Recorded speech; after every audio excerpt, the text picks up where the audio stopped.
Sulit yung machine na to. Hindi na tayo hirap magpakain sa mga hayop, sa baka, kambing. Yung grass chopper, auto feeder. Ini-install ko na rin, kinabit ko kanina yung mga ito niya tsaka ito. Kasi kakarating na yan. Salamat ka pala ate. Dito na dumating na. Malaking tulong talaga to sa mga alagang hayop, kambing tsaka baka. Mababa lang yung tapon nito. Siguro lagyan ko ng patungan para direct dito siya mailagay. Lagyan ko ng patungan dito, pero pagtapos maitanggal natin. At di hila-hila naman to kasi may gulong, yun, ang ganda, sulit.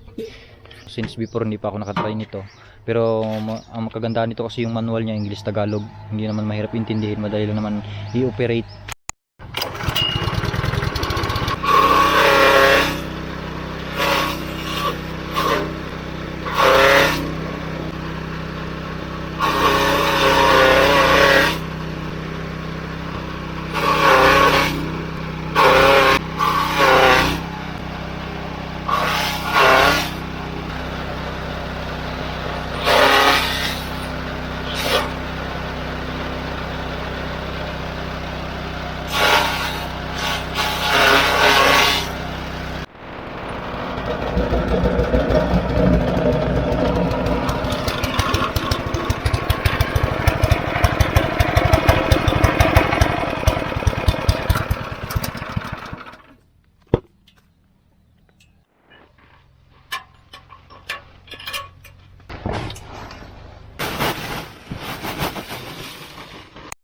Sulit din talaga tong grass chopper na auto feeder. Maliit lang siya, sakto lang siya.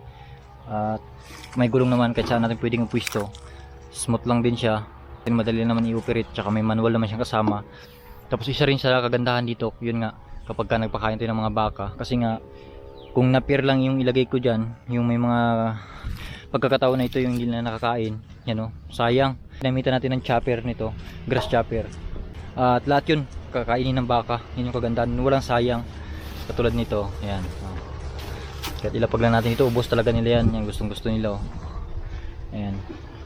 Hindi ko masyadong pinuno kasi yun lang yung nakuha nating napier, pero kung may time mapupuno natin ito, nabusog sila yan.